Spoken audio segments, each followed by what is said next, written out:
It's Japan's most successful film ever. It's won numerous awards around the world. Have to hold your breath while we cross the bridge.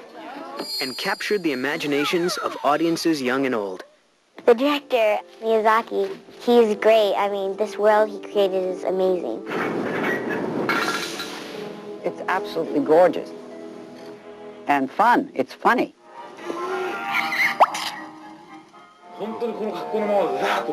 The man behind the magic is Hayao Miyazaki, a man admired by animators for his unique vision.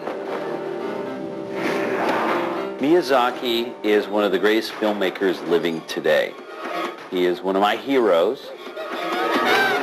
I thought Spirited Away was just like an explosion of Miyazaki's imagination. Now step behind the scenes. Maybe this theme park's still in business. Let's go. See the master at work and experience the art of Spirited Away.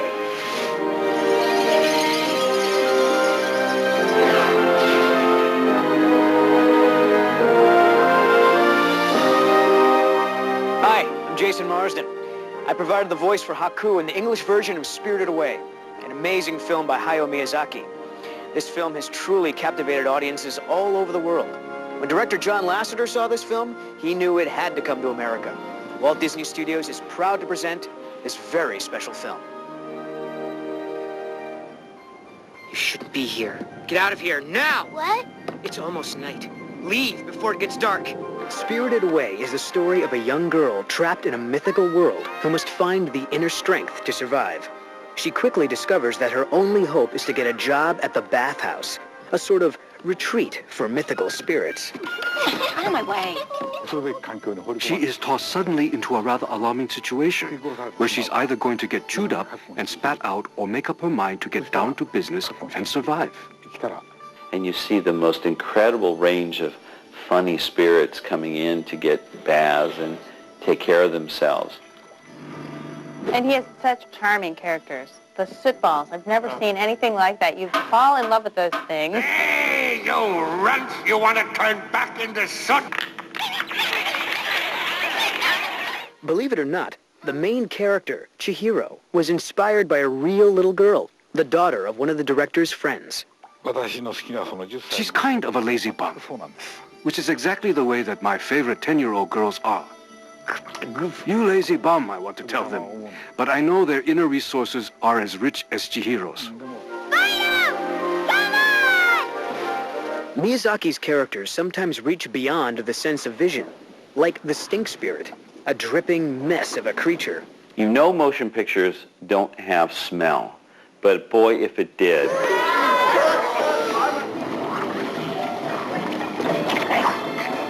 This way.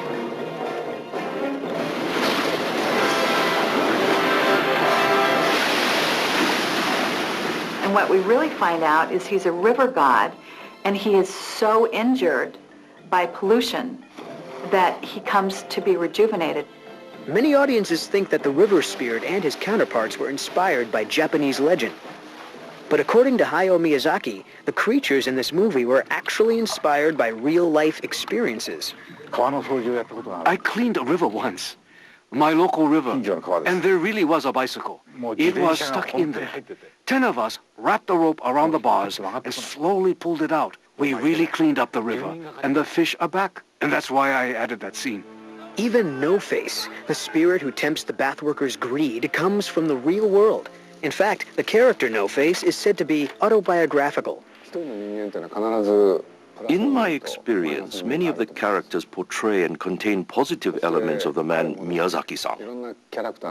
No-Face is desperate to enter somehow into the hearts of others, but really doesn't have the ways or means to do so. Hayao Miyazaki has created a film full of sights, sounds, and story. A world that has inspired many of today's greatest animators. In America, animation is the product of many different minds. Let's see, we got the writer who writes, the director who directs, the artist who draws. Well, in Miyazaki's case, he does it all. From writing to directing to drawing, it's all a product of his imagination. He personally draws detailed storyboards of the entire film. And it doesn't stop there. He's even written song lyrics. He storyboards the entire film himself. He essentially writes in pictures, and even he isn't sure exactly where it's going to go when he starts. I think of him as a great conductor, and he is putting his vision and a piece of himself up onto the screen on every film that he creates. He's an auteur, so you really have one man's vision communicated up on the screen. My shoes were gone. It's not just Miyazaki's unique vision that other animators admire. It's also his realism, which is a product of his attention to detail. There's a scene where Chihiro puts her feet into her shoe. And it would just be a very simple scene. You might just animate it and she puts her shoes on and moves, runs off. But he's observed the way a real little girl does it. She doesn't just put her feet in their shoes. She makes sure that it's snug and tight. And in this scene, you can see her kind of tap her toes into there, and then she goes running off. And it's these little just magic moments that convince you that this is not an imaginary world. This is real. You have to hold your breath while we cross the bridge. Even the tiniest breath will break the spell, and then everyone will see you. Of course this film is fantasy. Of course, it's a complete fabrication. But within the context of that fabricated reality, I feel like I didn't lie to the kids. Hold it. These arbitrary imaginary rules and that business of holding your breath and your life depends on it, you know, rings terribly true to children, but not to adults. I don't think he's ever lost that ability to think and see from a child's point of view.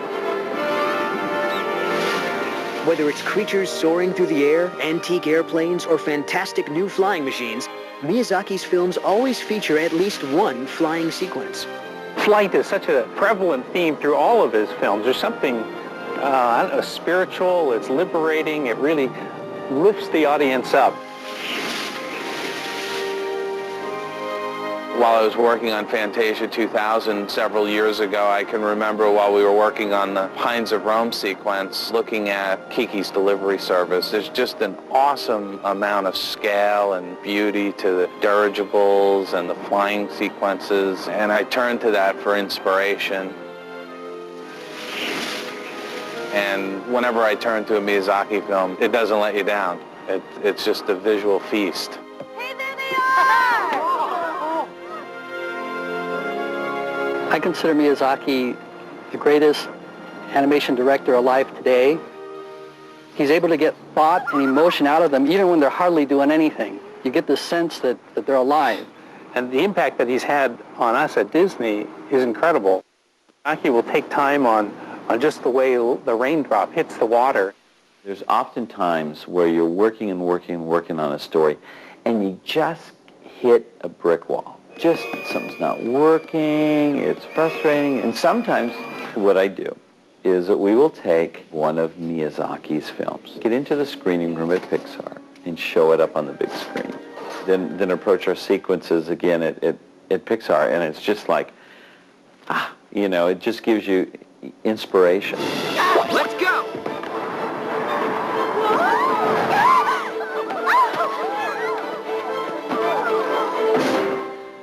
Here at Disney, you'll find a lot of animators who admire Miyazaki's work. But it's the audiences around the world who have really responded. Spirited Away is the highest-grossing film in the history of Japanese cinema.